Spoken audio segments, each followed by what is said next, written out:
wassalamu ala asyrafil anbiya'i wal mursalin sayyidina Muhammad wa ala alihi wasallam. Kita bersama-sama menghormati Ustaz Haji Muhammad Baidowi Hafiz, menghormati ibu-ibu, bapak-bapak, jamaah Masjid Al-Zuhari yang dimuliakan Allah. Puji syukur terus selalu kita panjatkan kehadirat Allah SWT yang banyak memberikan rahmatnya, nikmatnya, terutama nikmat sihat dan sempat, demi juga niat sehingga kita bisa melaksanakan salah satu kewajiban kita yaitu sholat subuh, kemudian dilanjutkan dengan mendengarkan kajian fikih bersama-sama. Doa dan salam tak lupa selalu kita aturkan kepada junjungan kita Nabi Agung Nabi Muhammad SAW serta warganya, sahabatnya, dan orang-orang yang berjalan di atas itu. Semoga kita termasuk umat yang mendapatkan syafaat Nabi. Bapak-bapak Ibu sekalian, sebelum acara kita mulai kami sampaikan usulan acara pada hari ini, yaitu yang pertama pembukaan, yang kedua kajian tafsir yang akan disampaikan oleh para saudara kita yaitu Haji Muhammad Baidowi Hafiz, kemudian dilanjutkan dengan sesi tanya jawab, dan yang terakhir doa sekaligus menutup. Untuk acara yang pertama yaitu pembukaan, mari kita buka acara ini dengan baca bersama-sama. Bismillahirrahmanirrahim. Langsung saja acara yang kedua yaitu kajian tafsir tersebut yang disampaikan oleh Haji Baidowi Hafiz.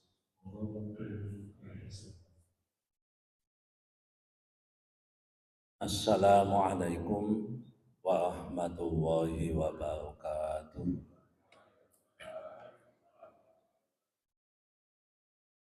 A'udzu billahi minasyaitonir rajim. Bismillahirrahmanirrahim. Alhamdulillahi rabbil alamin. Wa bihi nasta'inu ala umurid dunya waddin. Wassalatu wassalamu ala asyrafil mursalin Sayyidina wa maulana Muhammadin wa ala alihi wa sahbihi ajma'in. Rabbi syrah li sadri wa yassir li amri wahlul 'uqdatam min lisani yafqahu qawli, amma ba'd.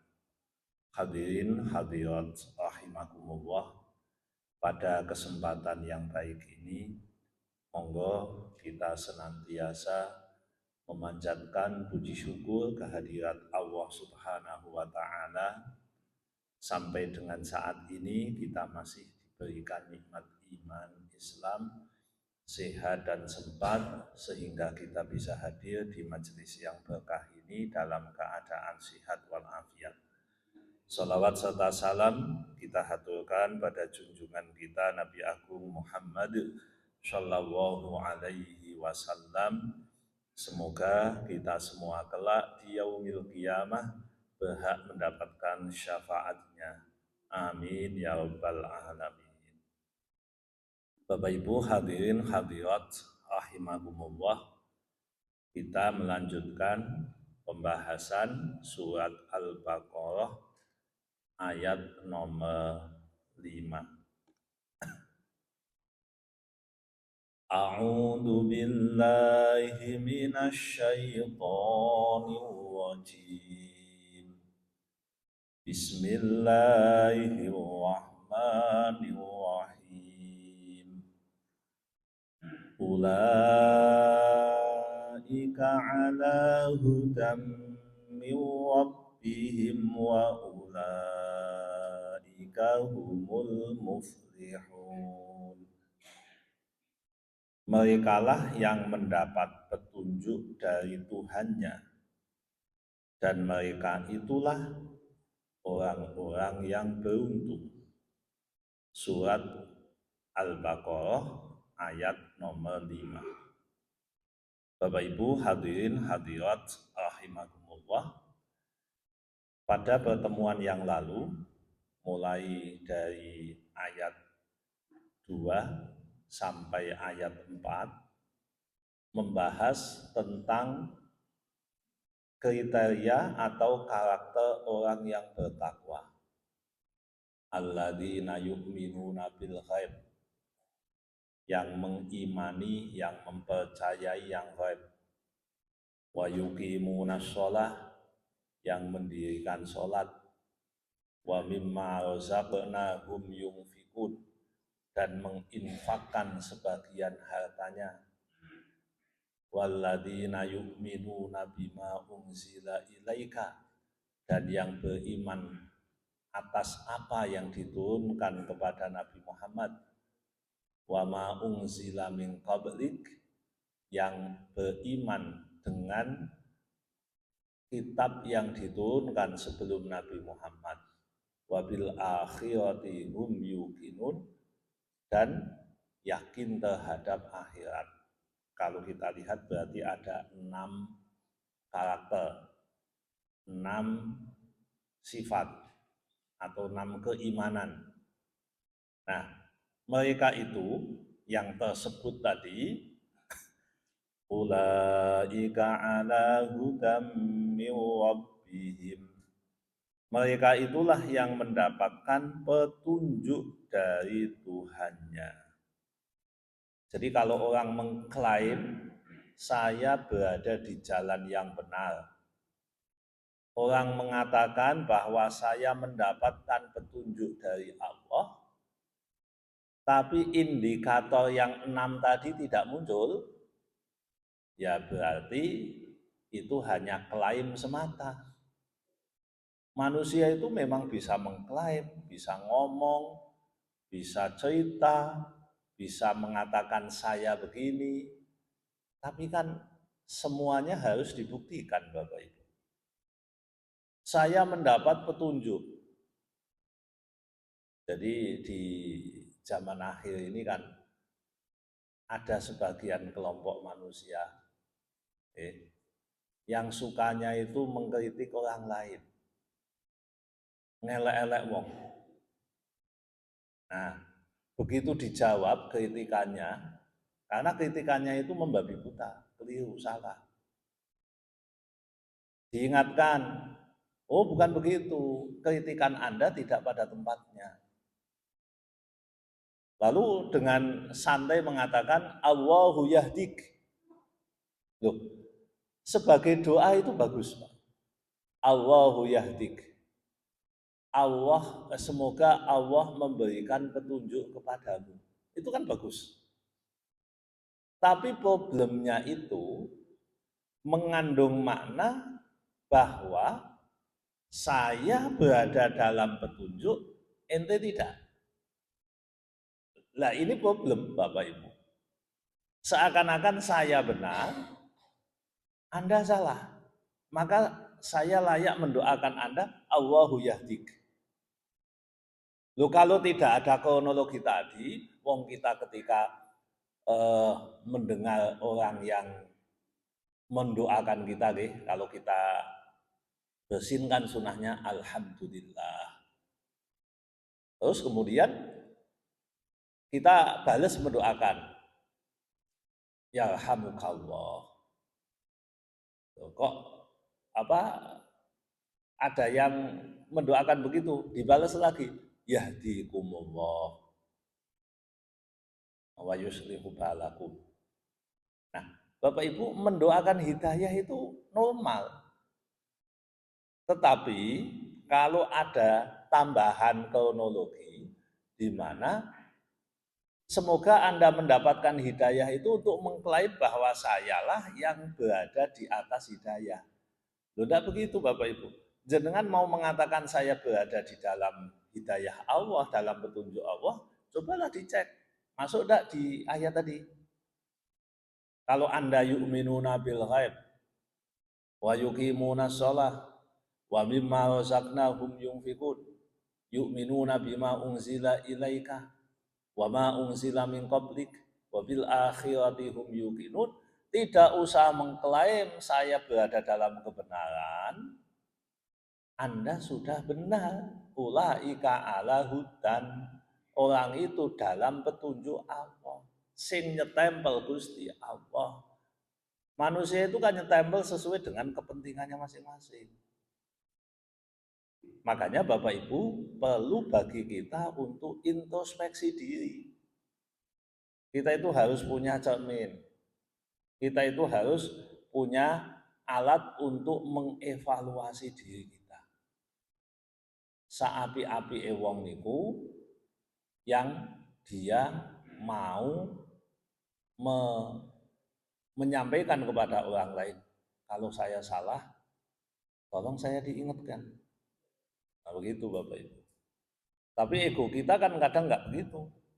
Ego kita itu merasa bahwa sayalah yang paling benar, Anda semua salah, saya yang paling pas, selain saya salah. Semua kalau itu harus didiskusikan Bapak Ibu. Kebenaran itu ada alat ukurnya. Kebenaran itu ada ukurannya. Jadi tidak bisa Bapak Ibu. Kemudian kita mengklaim paling mendapatkan hidayah. Lawang kita dapat hidayah, teman kita dapat hidayah kan malah bagus. Ada guyonan Bapak Ibu. Nabi mati-matian memasukkan orang kafir ke dalam golongan umat Islam. Jadi tujuannya kan wong kafir dilebokke jadi Islam. Tapi ada orang yang semangat mengeluarkan orang Islam supaya jadi kafir. Ini kan kebalik tuh Bapak Ibu. Semangatnya kok kebalik. Nek Kanjeng Nabi ini lebih simpel. Man akhiru kalamihi la ilaha illallah dakhalal jannah. Barang siapa yang akhir ucapannya adalah la ilaha illallah, dia masuk surga. Kok kayaknya Nabi itu bikin simpel banget. Simpel. Nabi pernah mengatakan, ada orang masuk surga karena ngasih minum anjing. Oh, ini luar biasa loh Bapak Ibu. Kalau kita lihat filosofinya, berarti mereka itu kan mendapatkan hidayah minallah. Dan kita kan tidak boleh kemudian mengatakan, lah mosok ngono tok leboke swarga, enak temen. Loh kan tidak boleh begitu. Jadi semua orang yang dalam petunjuk Allah ini kita apresiasi, siapapun pelakunya. Asalkan orang ini mendapat petunjuk dari Allah, berarti kita layak untuk mengikutinya, kita layak untuk mengapresiasinya. Jadi jangan merasa bahwa kita itu berada di dalam petunjuk sendirian. Nanti kita akan menyesal sendiri, apalagi memvonis-vonis orang lain. Beberapa waktu yang lalu ketika kita membahas tentang ayat ihdinas siratal mustaqim, ya Allah berikanlah kepada kami petunjuk, tunjukilah kepada kami jalan yang lurus, siratal mustaqim. Saya pernah menggambarkan siratal mustaqim itu seperti jalan tol atau jalan raya yang besar. Jenengan lewat jalur A boleh, lewat jalur B boleh, lewat jalur C boleh. Selagi masih berada di jalurnya, maka jenengan tetap ala siratim mustaqim. Selagi di jalurnya, selagi masih berada di tempat tersebut. Nah, tapi kalau sudah melenceng dari jalur, apalagi berlawanan arah, berarti jenengan bukan berada di jalan yang benar. Tapi siratal mustaqim itu sendiri memang diberikan oleh Allah kesempatan untuk beda-beda. Tidak apa-apa Bapak Ibu, kita itu berbeda-beda nggak masalah. Sing penting kula panjenengan meskipun berbeda harus punya landasan. Kudu punya cekelan. Itu yang paling penting. Sehingga hudan, petunjuk dari Allah itu betul-betul yang kita ikuti. Boten sembarangan, boten sembrono. Itu ulaika ala hudam min rabbihim. Mereka yang mendapatkan petunjuk. Terus kemudian, petunjuk itu dari siapa? Petunjuk itu dari Allah. Tidak ada satupun manusia yang bisa berwenang memberi petunjuk. Di Quran itu paling tidak ada 3 yang bisa kita lihat. Masalah petunjuk itu hak Gusti Allah. 1, cerita tentang Nabi Nuh. Nabi Nuh itu berusaha semaksimal mungkin mendidik anaknya, keluarganya, kaumnya, agar mereka mendapatkan petunjuk dari Allah, tapi faktanya anaknya Nabi Nuh namanya Kan'an, dia tidak mendapat petunjuk. Makanya petunjuk itu dari siapa? Mirobihim, dari Tuhan. Bukan dari saya, bukan dari Anda, bukan dari siapapun. Petunjuk hak Gusti Allah. Kita tidak punya kewenangan untuk memberikan petunjuk kepada siapapun. Nabi Nuh niku sampai nangis Bapak Ibu. Begitu anaknya tenggelam, beliau itu berpikir, ya Allah, ini anak saya. Lalu ada satu doa yang terkenal dari Nabi Nuh pasca anaknya tenggelam, Rabbi inna bni min ahli wa inna wa'dakal haqqu wa anta ahkamul hakimin.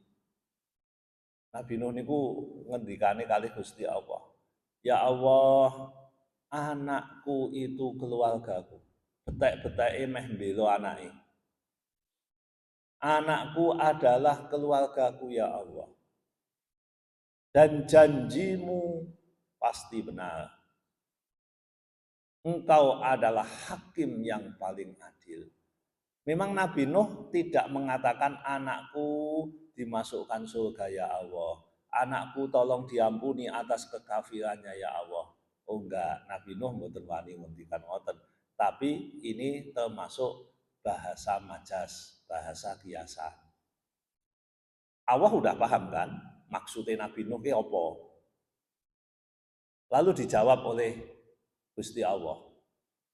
Ya Nuh innahu laisa min ahlik innahu amalun ghairu shalih fala tas'alni ma laisa laka bihi ilm inni a'iduka an takuna minal jahilin. Baik Nabi Nuh dikandani Gusti Allah ngeten. Tadi kan ngomong anaknya tidak mendapatkan hidayah. Hidayah urusannya Gusti Allah. Lah kalbe Nabi Nuh yen saged anak ini ku dimasukkan kelompok keluarga besarnya masuk surga.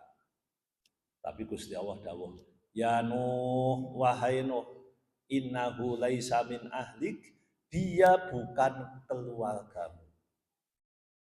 Lu anake dhewe, anak kandung itu menurut mayoritas ulama. Dikatakan oleh Allah itu bukan keluarga. Makanya ada istilah para ulama itu, keluarga kalau sudah posisi matinya non-muslim, itu otomatis sudah putus. Kalau udah mati loh, ya ini berdasarkan ceritanya Nabi Nuh ini. Ada orang muslim, bapaknya non-muslim, mohon maaf. Atau sebaliknya lah, kalau yang konteksnya Nabi Nuh, orang tuanya muslim, anaknya non-muslim, anaknya kafir. Nah, kemudian anaknya mati. Anaknya mati, kaya Kan'an. Maka anaknya ini sudah bukan keluarganya. Ini waktu galak nih Gusti Allah nih. Atau dibalik nih. Kalau anaknya yang mati, yang hidup, orang tuanya yang meninggal itu kafir, anaknya muslim. Sama saja, dia bukan bapaknya, dia bukan keluarganya. Kenapa dia dianggap bukan keluarganya? Innahu amalun ghairu shalih. sungguh amalnya itu tidak benar. Bahkan ketika Nabi Nuh berusaha untuk berdoa, maka malah dikatakan fala tas'alni ma laysa laka bihi ilm, janganlah kamu meminta kepadaku wahai Nuh yang kamu sendiri tidak paham hakikatnya, dan janganlah kamu menjadi golongan orang bodoh. Jadi meminta agar anaknya dimasukkan keluarganya padahal sudah meninggal dalam keadaan non muslim disebut oleh Allah sebagai orang bodoh. Nah ini hidayah milik Allah. Ya udah, kalau orang tidak mendapat hidayah, meh dikapake meneh. Nah, itu cerita Nabi Nuh. Yang kedua cerita Nabi Ibrahim. Nabi Ibrahim sama Bapak Ibu berusaha bagaimana agar bapaknya itu mau beriman. Berusaha tenanan sampai direwangi padu. Bahkan Nabi Ibrahim akhirnya diusir dari rumahnya sampai beliau itu sumpah, demi Allah saya tetap akan mendoakan bapak saya. Nah, kemudian sesudah sumpah yang disampaikan oleh Nabi Ibrahim itu ternyata Allah melarang, Ibrahim, kalau bapakmu sudah meninggal tidak ada gunanya lagi doa yang kamu panjatkan untuknya. Makanya kan kalau ada, ini jika ada ya, kasusnya kayak Nabi Ibrahim. Anaknya muslim, taat, rajin ibadah, rajin sholat. Kita kalau habis sholat itu kan suka doa gini. Rabbil firli wali walidayya warhamhuma kama rabbayani shaghira. Doa itu tidak boleh dipanjatkan kalau ada kasus kayak Nabi Ibrahim. Anaknya muslim, bapaknya non-muslim. Nah, jadi mbok menawa ini ada kasus ada satu situasi di mana ada seseorang yang bapaknya non-muslim, maka tidak boleh doa pakai doa itu Bapak Ibu. Jenengan kudu ganti dungane. Lho kok ora oleh napa Pak? Lah tadi ada Rabbil firli ya Allah ampunilah saya, wali walidayya dan kedua orang tua saya. Padahal kedua orang tuanya itu posisinya non muslim. Boleh enggak? Enggak boleh. Jadi ya kudu hati-hati nih. Loh Pak, kasihan. Nabi Ibrahim juga kasihan. Bapaknya nggih kondisine ngoten. Jadi enggak boleh. Lah kenapa kok bapaknya Nabi Ibrahim tetap kafir? Nah itu hidayah. Itu urusan Gusti Allah. Kita tidak punya kuasa apa-apa untuk mendatangkan hidayah. Yang ketiga, di Quran itu ada cerita tentang pamane Nabi, yaitu Abu Thalib. Abu Thalib saat sakit, Bapak Ibu, saat beliau sakit itu Nabi menjenguknya. Sakit menjelang wafat. Lalu Nabi mendekati Abu Thalib, kemudian beliau mengatakan, "Paman, mbok yao panjenenganiku membaca syahadat." Karena Abu Thalib itu pembela Islam yang paling hebat, pelindung Nabi yang paling kokoh. Beliau adalah orang yang senantiasa mendukung perjuangan Nabi, mendukung mati-matian, Bapak Ibu. Tenanan. Menjelang wafat, beliau ngendikani kalih Kanjeng Nabi. Ayolah paman, biar nanti saya bisa menolong panjenengan. Di situ ada Abu Jahal ngomong, Abu Thalib, apakah kamu mau meninggalkan agama nenek moyangmu? Kamu meninggalkan agamanya Abdul Muthalib. Wah, diprovokasi begitu, beliau tidak enak. Akhirnya ngomong sama Kanjeng Nabi, Muhammad, seandainya saya tidak merasa nggak enak, malu, kalau nanti Abu Thalib menjelang mati meninggalkan agama nenek moyangnya, ya saya akan mengucapkan syahadat. Tapi tapi aku iso. Abu Thalib akhirnya wafat. Nabi nangis, Bapak Ibu. Ya Allah, ini orang yang paling saya sayangi, orang yang paling saya cintai. Kok meninggal dalam keadaan seperti ini? Nabi ini susah hati nih. Lalu kemudian Allah menurunkan ayat, innaka la tahdi man ahbabta walakinallaha yahdi may yasha. Muhammad, sesungguhnya engkau tidak bisa memberikan hidayah kepada orang yang kamu sukai, tapi Allah memberikan hidayah pada orang yang dikehendaki. Saya kalau baca ayat ini Bapak Ibu, kadang gimana gitu rasanya. Kula panjenengan ki bukan nabi, bukan keluargane nabi, dudu sedulure nabi, ora tahu ketemu nabi. Kok iso-isone untuk hidayah bisa mengatakan syahadat, iso gelem salat. Ini yang tadi iman kepada Allah hari akhir. Kok hebat temen tuh awake dhewe kuwi.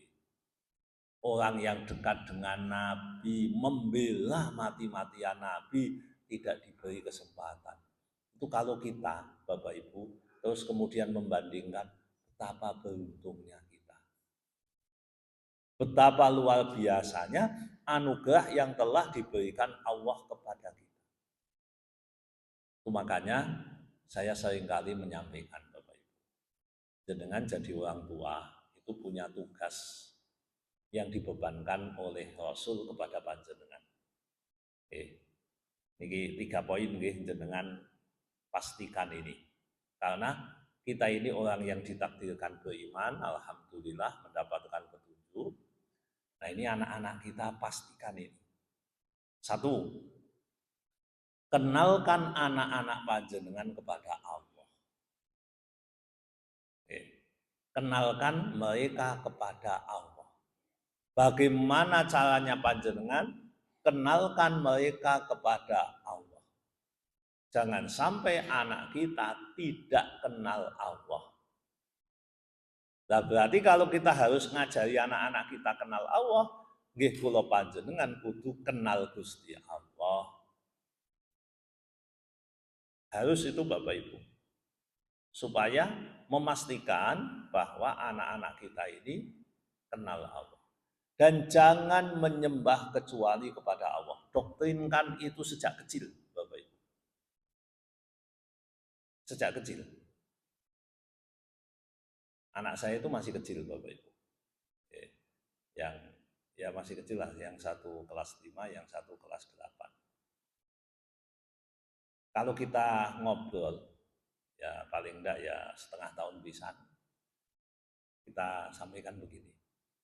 Jadi kita habis sholat, terus omong-omong biasa Bapak Ibu.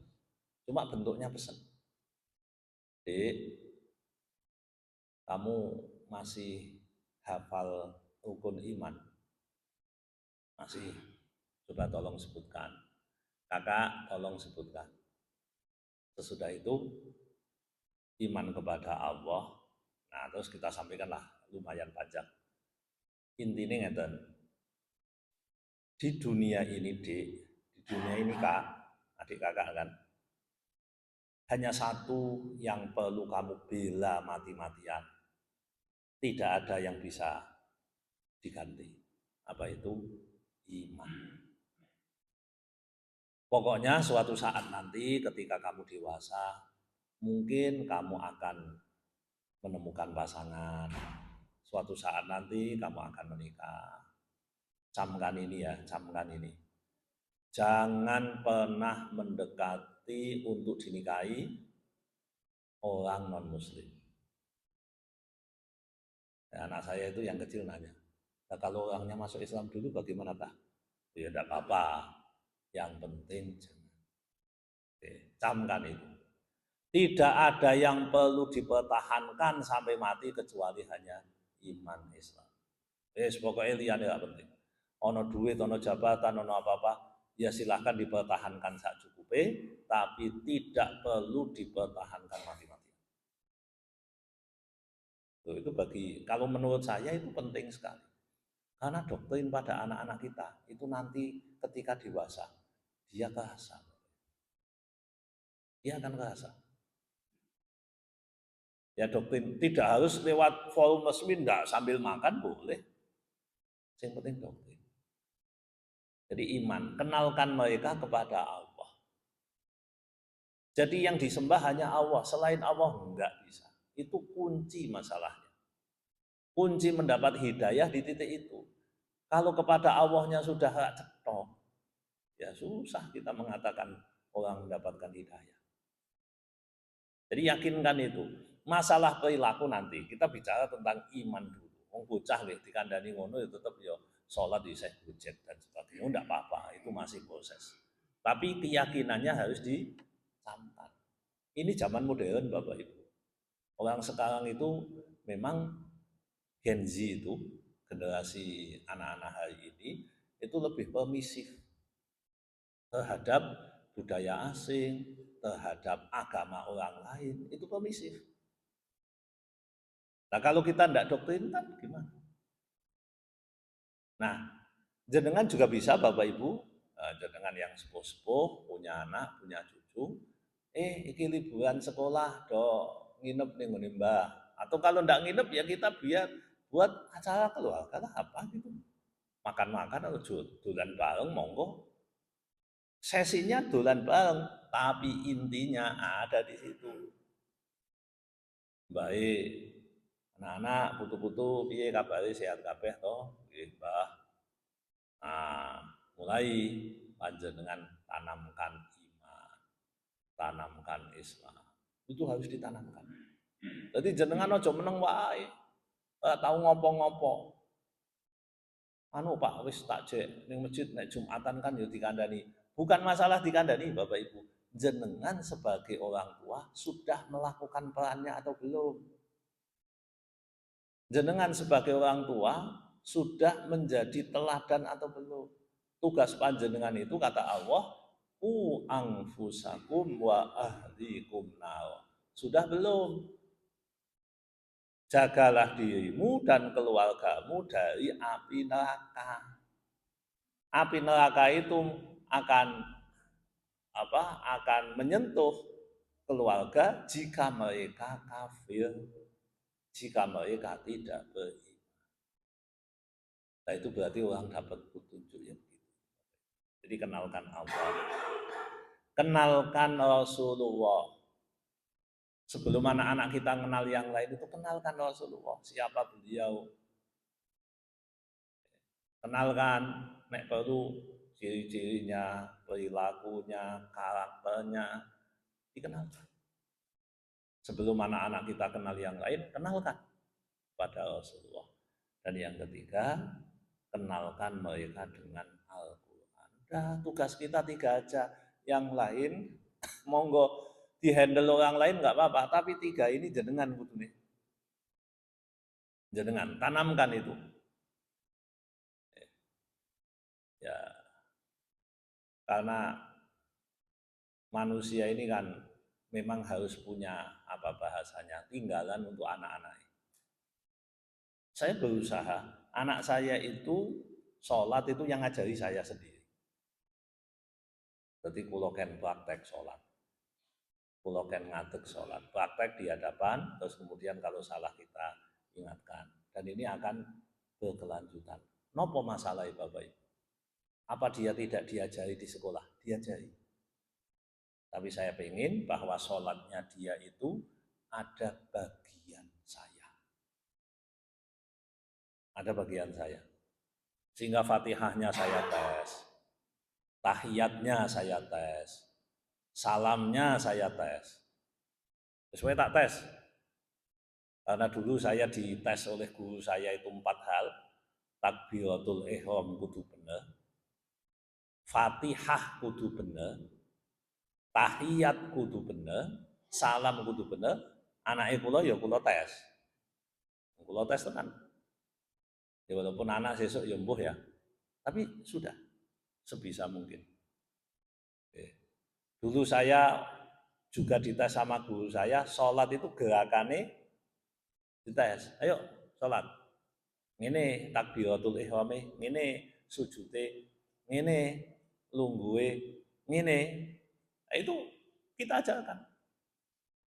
Sebab Rasulullah juga mengatakan kepada kita semua, perintahkan anakmu usia 7 tahun untuk sholat. 10 tahun kok mboten sholat,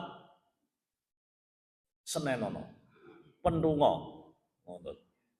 Kanjeng Nabi dawuh pendungo. Ya wis, perintah Kanjeng Nabi hanya 2 itu. 7 tahun ajari, 10 tahun paksa. Jadi kadang pertanyaan kita untuk diri kita, dong-donge dhewe iki wis ideal apa urung to dadi wong tuwa kuwi. Jadi kita penting Bapak Ibu. Nah, hudan hidayah itu milik Allah, tapi kan kita bisa ikhtiarkan. Kita ini alhamdulillah tidak pernah ketemu Nabi, tapi untuk hidayah, jaga itu hidayah. Dijaga Bapak Ibu, jangan sampai hidayah itu lepas.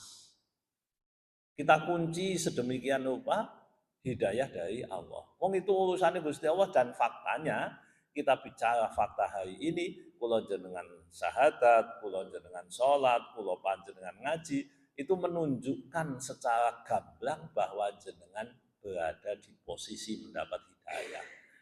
Nah, berarti kan ampun di ndek ngoten tok Bapak Ibu. Kita kunci supaya ini sampai mati. Wa'bud rabbaka hatta ya'tiyakal yakin, sembahlah Allah sampai mati. Makanya tadi saya sampaikan ketika menyampaikan kepada anak-anak saya, yuk pastikan ini kamu cekeli nganti mati. Ojo mbok ijolke apapun.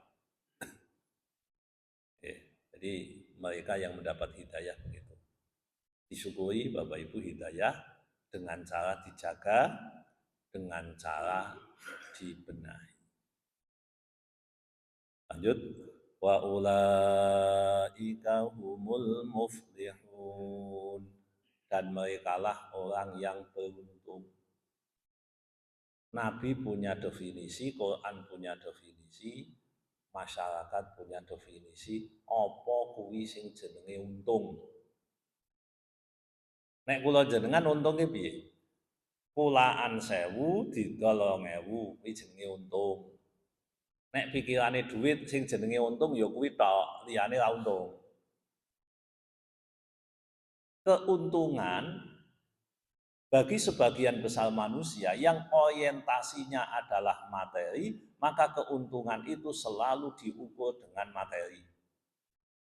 Kalau dia punya duit, naik jabatan, kemudian lebih terkenal, itu namanya beruntung. Nah, apa tidak boleh begitu? Silakan aja, karena kita hidup di dunia itu merasa beruntung. Tapi bagi Nabi, bagi Allah, bagi orang mukmin, orang yang beruntung itu enggak begitu. Orang yang beruntung bagi orang mukmin adalah orang yang bertakwa, yang menjalankan perintah Allah, menjauhi larangan Allah, zahiran wa batinan, zahir batin. Contoh nggih, kula contoh nggih. Ana wong Bapak Ibu, dia punya kesempatan korupsi. Wis pokoke nek korupsi ora bakal konangan. Ana duit 10 miliar ning ngarepe. Wis ora bakal konangan. Tapi dia memilih mboten nah, duit 10 miliar aku ki yo seneng. Aku yo butuh. Tapi aku moh. Nah, kalimat moh niku Bapak Ibu, kalau dalam perspektif syariat Islam, dia orang beruntung karena diselamatkan dari tindak pidana korupsi. Padahal urung ana pengusutan lho nggih. Tapi bagi orang yang pikirane donya tok, dhek ngomong goblok. Ana kesempatan kok ora dicukup. Wong golek ben entuk kesempatan kok sampean ana kesempatan ning ngarepe ora dicukup. Goblok. Kadang bojone ngunek-unekke, Pak, wong ana kesempatan kok ora dicukup to, Pak. Ki lho rice cooker wis rusak, lampune kamar mandi wis ngiyip. Jenengan hati itu sok-sokan idealis malah diunekke ngono.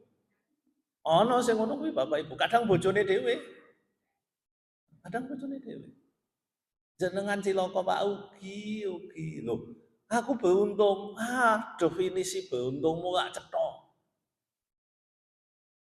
Lah iya Bapak Ibu. Untung apa rugi dong. Ya kalau kita mau melihat untung dan rugi dalam perspektif agama, orang itu beruntung Bapak Ibu. Cuma ada duit. Nanti kalau jenengan melihat keberuntungan dan tidak itu cobalah dicek Bapak Ibu. Masuk ulaika humul muflihun versi Allah atau tidak. Beberapa waktu yang lalu itu kan sempat ada pertanyaan Bapak Ibu. Sebenarnya ini ya problem sebagian kita. Pak, ning ngene kantore kula niku ana piknik akhir tahun. Ini kita wingi tahun 2025. Yang nanya saya itu dia pejabat eselon 3. Dan nanya, lah aku ki yo kang dhewe pejabat nggih. Jadi cek ngomongi sih ning ngene Karanganyar. Tapi akeh kan mung foto nganggo ganti baju karo ganti spanduk. Ngoten jenengan cok krungu mboten, Pak? Dadi akeh spanduke ganti terus fotone bajune ganti. Bal kuwi piknik ning Telaga Salangan numpak jeep dolan mangan-mangan. Dadi intine 3 dina kuwi sing sedina pertama ya gawe ya ana pembukaane memang. Pembukaan materinya diringkes, mengko dikai apa soft file mangke di kayak ning ngene grup WA materine apa nih kae slide dikandhake. Ya wis intine wis rampung kabeh kok. Nah, malam Jumat kapan itu kita ya cerita-cerita. Ngono kuwi piye, Mas? Nggih, nek cara kula ya jenengan ke ugi tidak beruntung. Jenengan dosa. Lah piye wong kene ora melu ora mungkin to. Aku pejabat Nek aku melu entuke luwih akeh sisan. Kan yo mboten namung perjalanan tok disangoni, digawani macam-macam. Lah nek memang jenengan pengen jadi manusia yang baik, nggih niku aja jenengan pangan. Lah wis tak pangan kok. Wis kasep wingi. Lah terus diutahke iso apa ora? Ayo mboten iso.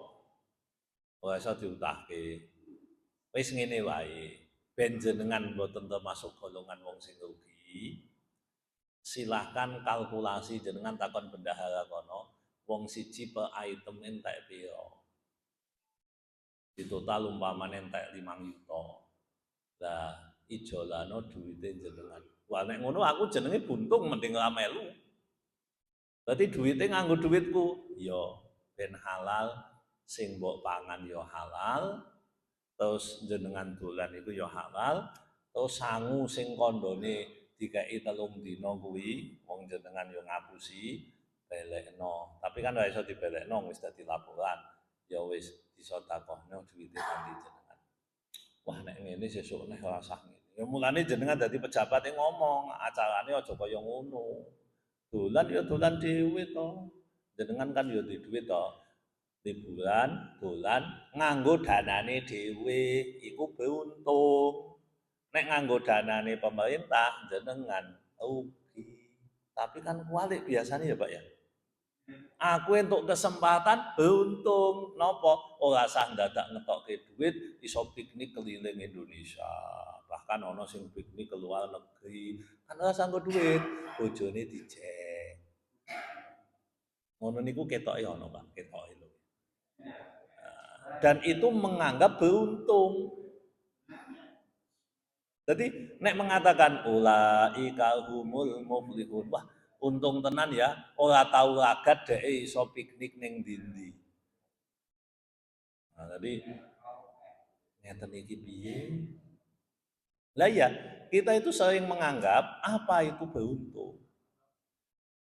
Apakah beruntung itu ketika mendapatkan harta atau justru beruntung itu ketika kita menjaga diri? Monggo niku digalih. Monggo silahkan dipikir Bapak Ibu. Karena kula jenengan sing ngene iki ora patek mikir biasanya. Harus dipikir. Kita berinteraksi sosial yes. Tapi nek ndadekno bukan termasuk golongan yang beruntung, ya nanti dulu. Jaga. Ya tadi karena ya gimana kita ndak bisa untuk menolak situasi, ganti kanggo dite jenengan. Lane kula nek dijek piknik ngoten niku ya kula takon, iki sumber danane saka ndi? Kok dadak nlutur-nlutur to, Pak? Iya, urusane nek ora apik iki aku ora melu ora tak tetep tak ganti. Rugi kula. Malah ragate entek akeh. Mending lunga dhewe, ora usah dadak takoni Gusti Allah somben, sampean wingi piknik nganggo duwite sapa? Kan ngono nek mending lunga dhewe. Nggih. Ngoten niku Bapak Ibu. Coba itu direnungkan. Kita itu bagaimana mendefinisikan tentang beruntung. Karena ayat ini memang menjelaskan ulaika ala hudam rabbihim, mereka itulah yang tersebut di atas kemarin yang mendapatkan petunjuk dari Allah dan mereka orang beruntung. Monggo, kalau kita sudah mendefinisikan beruntung itu, maka kita akan mencari keberuntungan lewat jalan yang semestinya. Oke. Ngoten Bapak Ibu ingkang saged kula aturaken, mugi-mugi manfaat. Kirang langkung nyuwun pangapunten. Monggo kalau ada pertanyaan dipersilahkan. Terima kasih. Oke, monggo Bapak.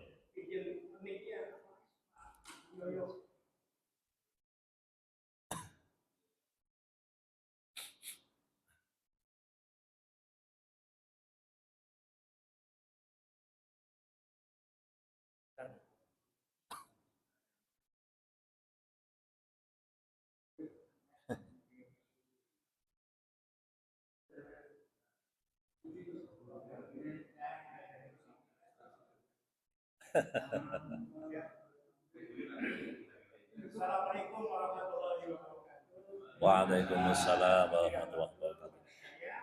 Sedikit menyimpang Ustaz, yang sekarang sedang heboh, saya dengar saja dari bahwa ada hukum di Indonesia ini di mana kalau ada orang menikah siri maupun yang artinya nikah siri dengan yang nikah lagi dengan diam-diam itu akan dijerat hukuman 6 tahun penjara. Itu hanya sekedar mendengar saja saya. Saya juga tidak tahu lah, belum pernah baca.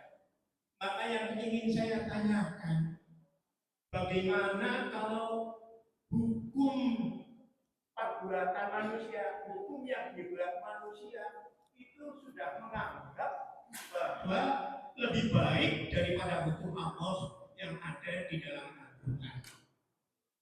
Mereka-mereka yang menjadi perumusan hukum itu sampai berani membuat hukuman bahwa orang yang menikah siri dengan orang yang artinya menikah lagi itu dengan diam-diam itu, maaf, itu apa benar masalah saya dengan saya itu terkena dijerat hukuman 6 tahun penjara, itulah.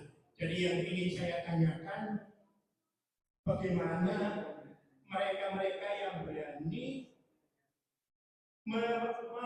melangkahi hukum Allah, sedangkan di dalam Al-Quran itu ya singkatnya saja bahwa nikah siri itu kalau syaratnya benar itu boleh. Sedangkan ya menikah lagi pun ya kalau benar syarat rukunnya boleh sampai 4. Ingin saya tanyakan bagaimana menurut pendapat Ustaz tentang hal ini, karena sebagai saya kan sebagai katakanlah orang kecil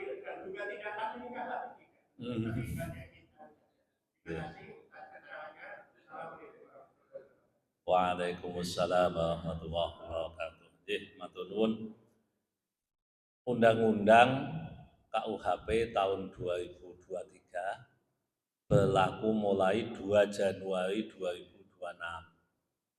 Berarti 3 tahun diberlakukan. Nah, salah satu yang menjadi perdebatan, salah satu adalah ini yang ditanyakan tadi. Jadi betul Bapak Ibu, ada salah satu pasal di KUHP baru ini, Kitab Undang-Undang Hukum Pidana, yang menjelaskan mengenai pasal. Itu sebenarnya pasal itu lanjutan, nggih.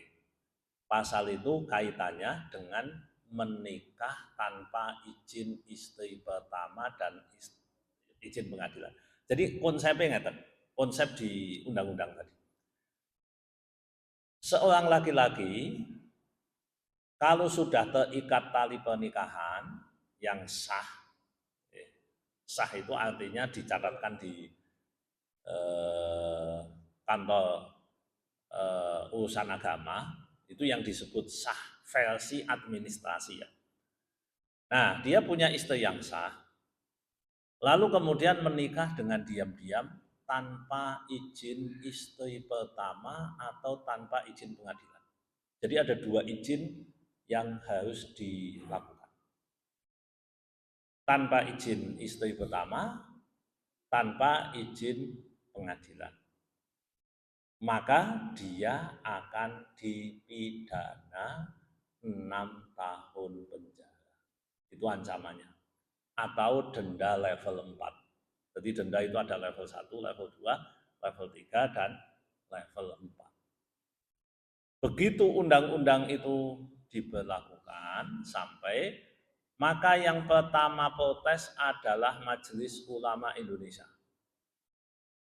Majelis Ulama Indonesia itu mempertanyakan, mengapa yang notabene-nya bagian dari syariat Islam, terlepas dari itu hukum administrasi, kalau hukum administrasi kita masih oke, Bapak Ibu.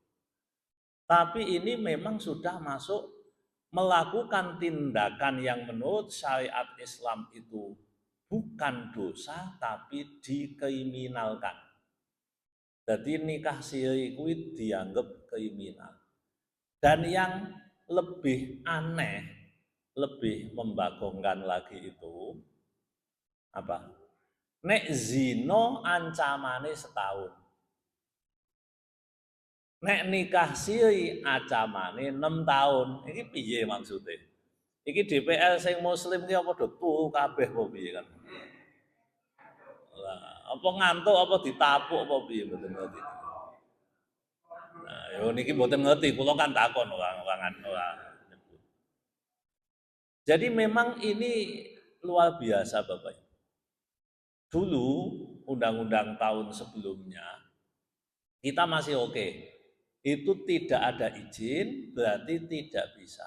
Tapi bukan tindakan pidana, secara administrasi dia salah. Nek administrasi itu apa-apa. Lah kalau dipidana berarti memang ini enggak benar Bapak. Enggak benar iki. Sing kaya ngene iki sudah benar. Ya harus disuarakan. Makanya alhamdulillah banyak ini ustadz-ustadz, kiai-kiai yang sudah menyampaikan. Tapi kan sudah jadi undang-undang masalahnya Pak. Hanya bisa lewat jalur MK. Lah MK ini ya mbuh. Kan kita tidak tahu Bapak Ibu. Undang-undang. Karena kalau sudah jadi undang-undang berarti kan sudah diatur. Tidak bisa dibatalkan kecuali putusan MK atau kecuali ada undang-undang baru. Nah inilah yang menjadi problem kita hari ini. Ya ini akan menjadi perdebatan seterusnya. Tapi yang jelas Bapak Ibu kita tidak setuju dengan itu. Jadi kita tidak setuju dengan apa yang disampaikan di undang-undang yang ini. Sebenarnya ini sudah lama Bapak Ibu, 2023. Begitu diberlakukan, amin. Ya sebenarnya di balik layar itu sudah banyak yang mengkritisi. Ya sing aneh niku. Pasal perzinahan. Jadi kalimat pezinahan definisinya itu ya aneh, Pak. Definisi pezinahan dalam KUHP kita itu seseorang yang terikat tali pernikahan yang sah. Berarti wong dibojo toh. Terus ngumpuli wong, baik orang itu terikat tali pernikahan yang sah atau lajang. Ora dibojo. Lajang utawa janda. Utawa duda. Kumpul iku jenenge zina. Tapi nek duda karo rondo ora. Aman toh, duda karo rondo, kumpul kebone ora ana pasale, Pak. Ini pasal mendefinisikan tentang pezinahan. Jadi pezinahan itu hanya terjadi apabila seseorang terikat oleh tali perkawinan. Nek ngene carane, wong kan mending ra nikah tapi kumpul kebo. Dan nikah siri yang dimaksud tadi itu kalau sudah beristri. Nek urung di bojo berarti sesuk nek ana wong pengen di bojo akeh, carane rasah nikah ning KUA. Nah terus piye, Pak? Ya teko nikah wae siri. Pokoke nek ditakoni nikah siri mboten kula nikah. Lah kok ora dicatetke nggih? Berarti kan tidak ada ikatan pernikahan yang sah menurut KUA. Itu tidak bisa dipidana, Pak. Lho kok ngajari Ustaz? Ya mboten ngajari, maksudnya ngono kuwi.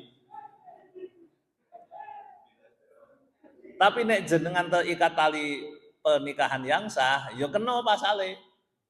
Nek pengen bojo meneh.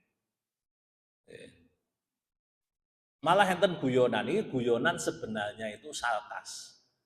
Sarkas ngerti nggih? Sarkas, satire. Lah nek ngono daripada di bojo loro, mending jajan ku. Jajan malah ora kena pidana tuh, Pak. Wong bukan nikah siri kok. Nggih. Dadi nek butuh wah bojone ora pas iki. Lah terus piye? Ya golek ning Bandungan kono. Ini sarkas lho nggih aja. Ndak artinya kan ini hukum macam apa kan ngono lah kira-kira. Lah sing gawe niku Pak ya DPR to. Mane sing milih DPR kan ya jenengan dhewe to. Aja-aja jenengan melu dosa.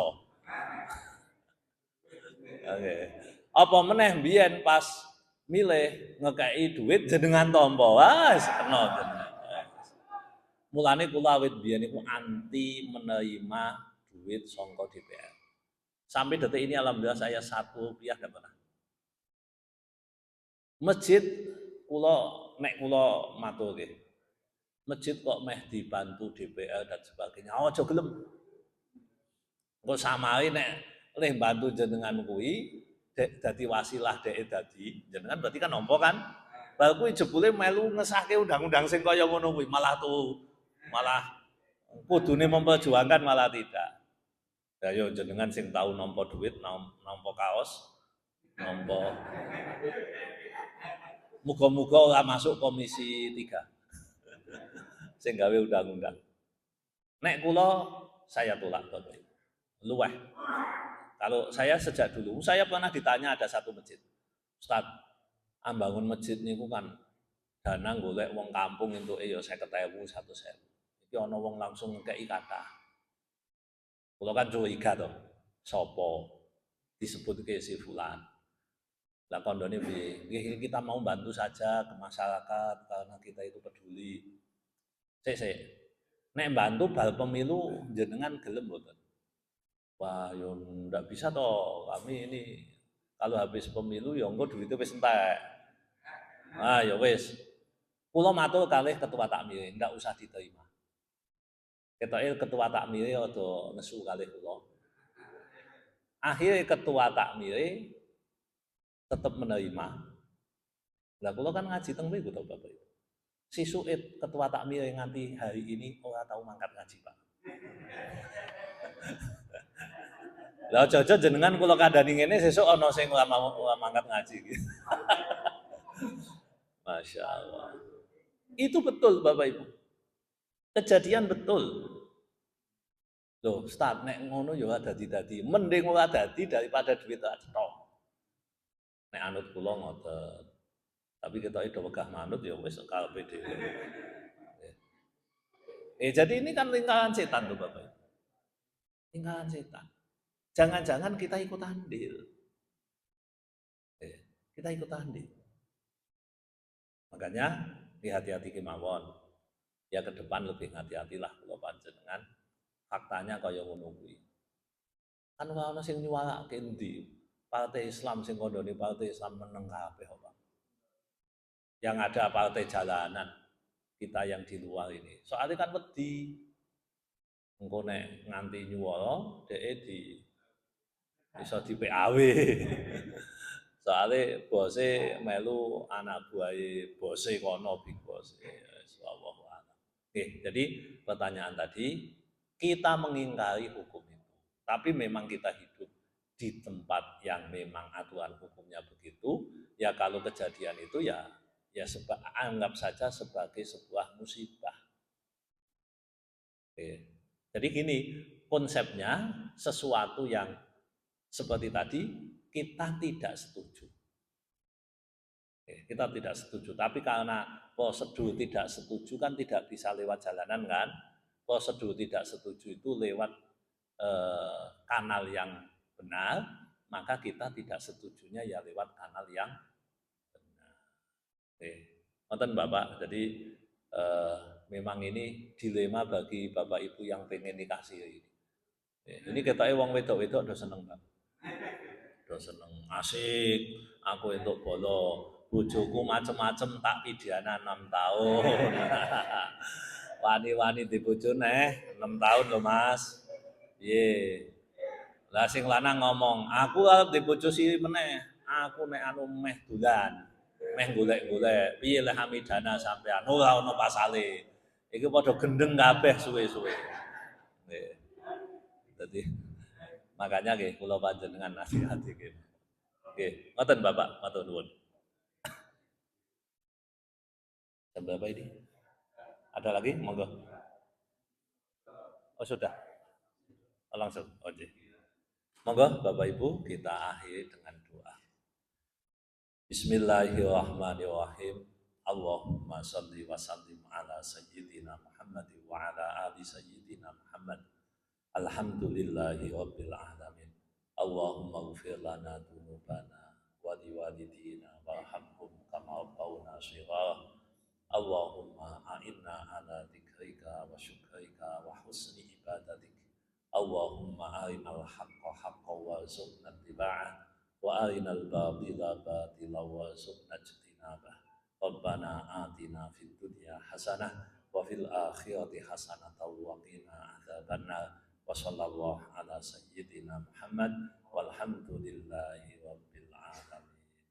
Terima kasih, kurang lebihnya mohon maaf.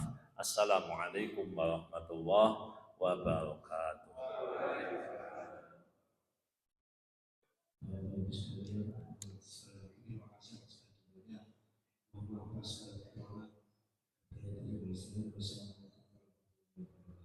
Waalaikumsalam. Kemarin pergi Jakarta, saja.